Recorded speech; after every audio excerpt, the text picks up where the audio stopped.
there's another one with a standard there. What are you doing? You look intelligent as well, you with the glasses. What on earth are you taking a standard for? Wait, what have I said? She said you've been abusive. What are the words that I used? She said you've been abusive, that's What are she the said. words that I used? If you listen to me, she said you've been abusive, all Okay, right? and? I ask you to stop using that. Right. Stop being abusive to people. It's Okay, their choice but if they want to take the hold on a second, you don't even know what they said, what I said. She's told me you've been using abusive language. What words? I'm going to be standing up here listening to you. Okay, with pleasure, Okay. no problem, you can If listen. I hear anything offensive, Yeah, you'll either be arrested yeah. or told to move, all right? Okay, fine, no problem. So, ladies and gentlemen, we've just been visited by 3 people from the British Transport Police. Welcome to the experiment. Lovely to have you on board. And he is here to make sure that I don't say anything that is abusive. Which is an interesting point, isn't it, sir? Because the question is, who defines what is abusive? Can you tell me, officer, how do you define abusive? I'm not getting into any of these games, mate. All right, you've been told. Yeah. So the response from him was, I'm not getting into any of these games, matey. But that not is really unfair, isn't it? He's suggested that he's standing here to make sure that I behave myself and say all the right things and that nobody disagrees with anything I say, never mind freedom of speech. He's suggesting that I'm not allowed to say anything abusive, but he's not telling me what exactly is the definition of abusive.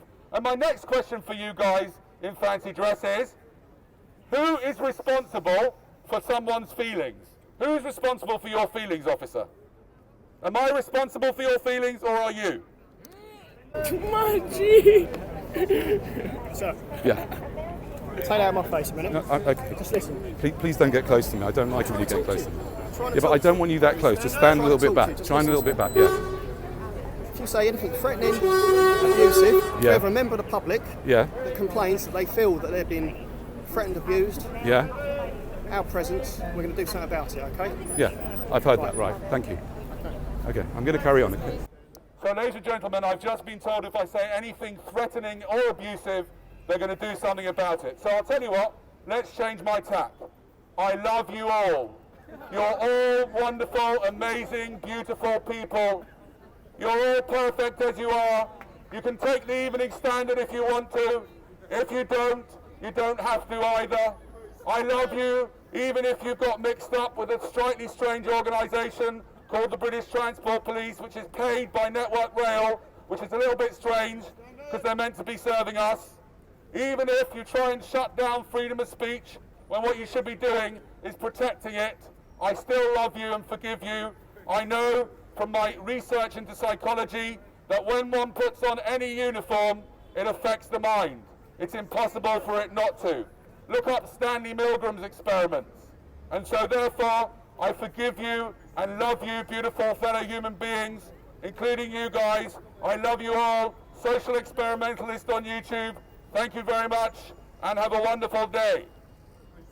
By the way, before we go, whilst you're here listening to me, I want to tell you something about the Public Order Act. The idea that one human being can kidnap and incarcerate another human being because somebody doesn't like what they said, even if it was, inverted commas, abusive.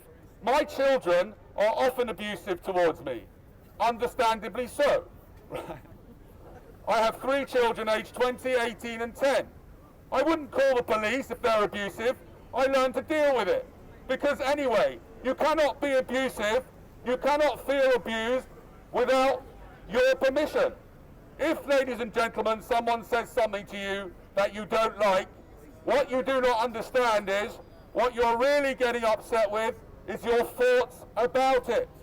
It's your thoughts that are upsetting you, not the other person, not your wife, not your children, not your mother, not even your mother-in-law.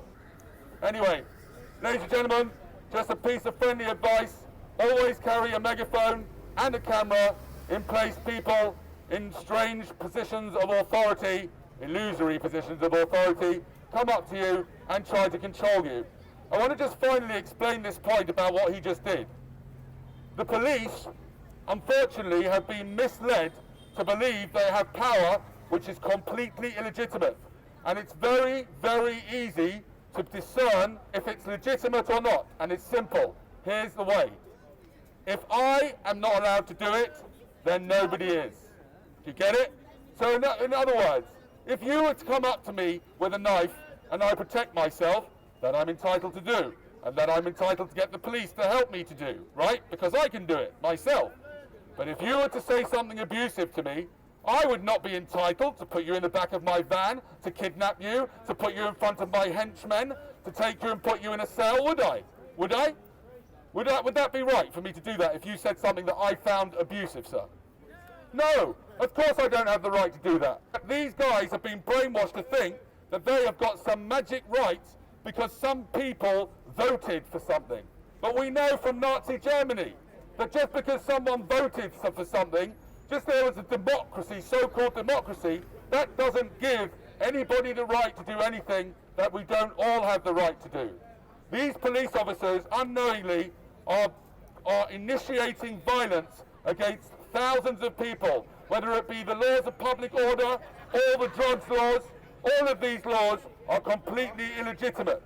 If you feel you don't like what I'm doing, as I said before, ladies and gentlemen, you can go into the underground and you may never see me again. What about my poor father? How do you think he feels? Has he called the police? Yes, actually, he has called the police a couple of times.